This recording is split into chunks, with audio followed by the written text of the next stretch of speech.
Now, India on Wednesday projected economic growth of 7.4% in fiscal 2025-26 year, underscoring resilience in Asia's third largest economy, even as global growth slows down. The data released by the Ministry of Statistics and Program Implementation on Wednesday, including the gross GDP projections as part of the first advanced estimates, will undergo revision through the year. The data also revealed that real gross value added is expected to expand by 7.3% in financial year 2026, up from 6.4% in financial year 2025.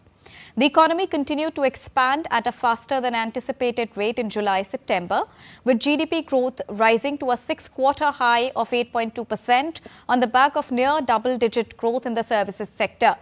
The manufacturing sector too has clocked its fastest pace of expansion in 6 quarters.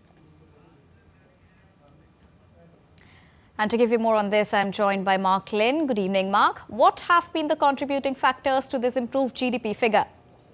Well, Deepika, first we must understand that these are estimates actually of real GDP for the financial year 2025-26, which will conclude at the end of March this year.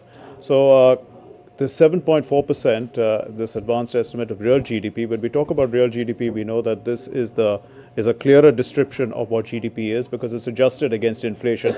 Otherwise, nominal GDP is already coming in at about 8%. So this gives you a clear idea. And when we talk about what are the contributing factors, you have mentioned that it is all-round growth really that has taken place, but largely driven by services. And services, India has now become a services-driven economy. We can see that because of digital services, a lot of things have improved. Speed of implementation has largely improved, and we are seeing that there are several services, financial services, real estate sector, professional services, public administration. All this combined is improving the tertiary sector, which is contributing at about 9.9% currently to the GDP.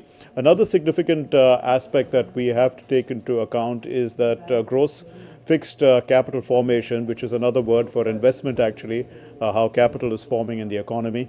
So that is growing at the rate of 7.8% against 7.1% in the previous year, which is a significant rise. And that's a sign that investment is coming in, which is really the foundation for future growth. Deepika. All right. Thank you so much, Mark, for joining us and giving us the latest on this.